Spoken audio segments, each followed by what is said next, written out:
अस्सलाम वालेकुम दोस्तों, वेलकम टू एसटी कोडेड। उम्मीद करता हूँ आपको मेरी वीडियोस पसंद आ रही होंगी। 15 जनवरी 2001 ये वो दिन था कि जब दुनिया की सबसे बड़ी इंसाइक्लोपीडिया वेबसाइट विकिपीडिया दुनिया के सामने आई।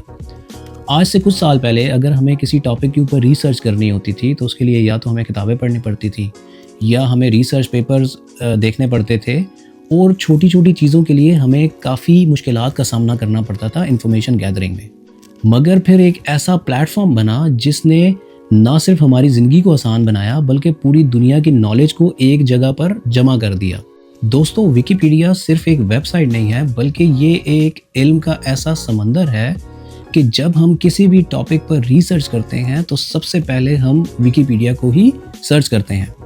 अगर आप गूगल के ऊपर किसी भी टॉपिक के बारे में लिखें तो 2 से 3 जो टॉप की सर्चेज आती हैं उसमें विकिपीडिया का रेफरेंस लाजमी होता है। लेकिन आप लोगों ने कभी ये सोचा है कि किस तरीके से ये प्लेटफॉर्म शुरू हुआ था, किस तरह से दुनिया के हर कोने से लोग इसमें अपना कंट्रीब्यूशन दे रहे हैं और किस तरीके से विकिपीडिया ने पूरी दुनिया की नॉलेज को एक जगह पर इकट्ठा कर दिया है?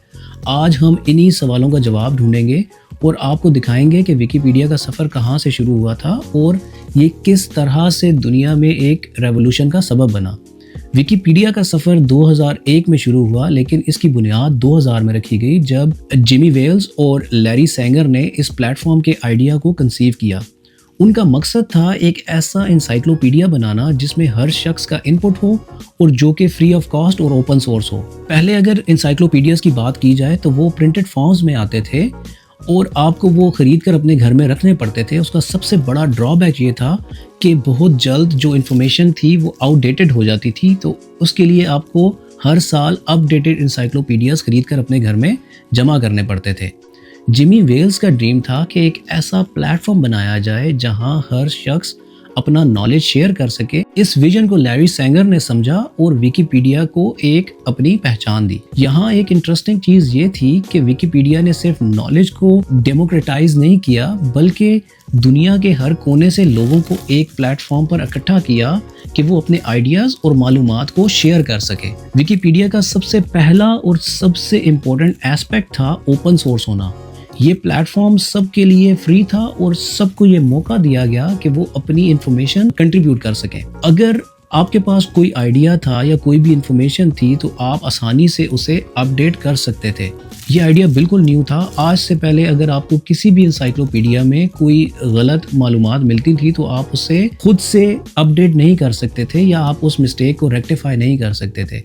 विकिपीडिया ने ये जो बैरियर था उसको तोड़ा और हर किसी को अपने हिस्से की नॉलेज कंट्रीब्यूट करने का मौका दिया। यहाँ पे मैं आपको एक और बात बताऊं कि विकिपीडिया ने आज तक अपनी वेबसाइट के ऊपर कोई भी एड्स इंट्रोड्यूस नहीं किए। आपने देखा होगा कि बहुत सी फ्री वेबसाइट्स हैं जो कि एड्स के ज़रिए अपनी इनकम को जनरेट करती हैं।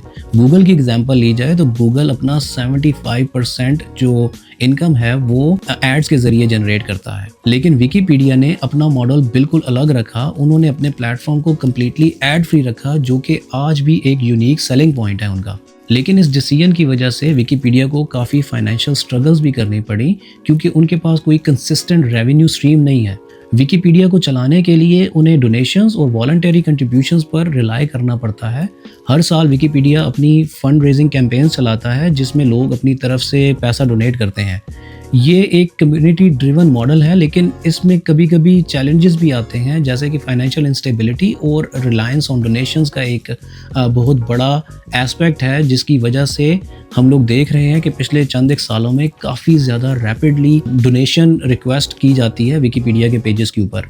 अब अगर विकिपीडिया अपने पेजेस के ऊपर ऐड रन करता तो उसका एक ड्रॉबैक ये हो सकता था कि जो इन्फॉर्मेशन की क्रेडिबिलिटी हमें नज़र आती है विकिपीडिया के ऊपर, लोगों का ट्रस्ट इतना ज़्यादा ना रहता है इस प्लेटफॉर्म के ऊपर। यही वजह है कि आज भी जो विजिटर ट्रैफिक है विकिपीडिया के ऊपर वो रैपिडली ग्रो कर रही है और लोग जो हैं वो इस मॉडल को बहुत ज़्यादा पसंद करते हैं और उनकी एक क्रेडिबल आइडेंटिटी है लोगों के नज़दीक जब भी विकिपीडिया का नाम सामने आता है।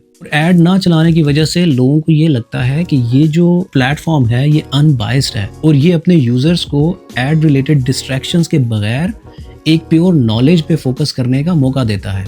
लेकिन विकिपीडिया के ऊपर कंटेंट क्वालिटी को लेकर भी काफ़ी क्रिटिसिज्म किया जाता है कि उनकी कंटेंट की जो क्वालिटी होती है हर आर्टिकल में वो कंसिस्टेंट नहीं होती।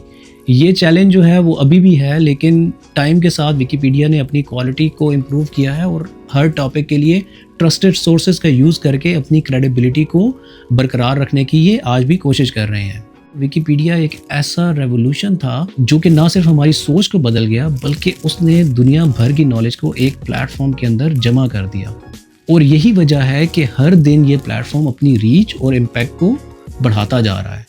अगर आपको मेरी वीडियो पसंद आई हो तो इसे लाइक करें और अपने फ्रेंड्स एंड फैमिली मेम्बर्स के साथ ज़रूर शेयर करें। अगर आप मेरे चैनल पर नए हैं तो उसको सब्सक्राइब करें। मिलते हैं कल एक और इंसाइटफुल टॉपिक के साथ, तब तक के लिए अल्लाह हाफ़िज़।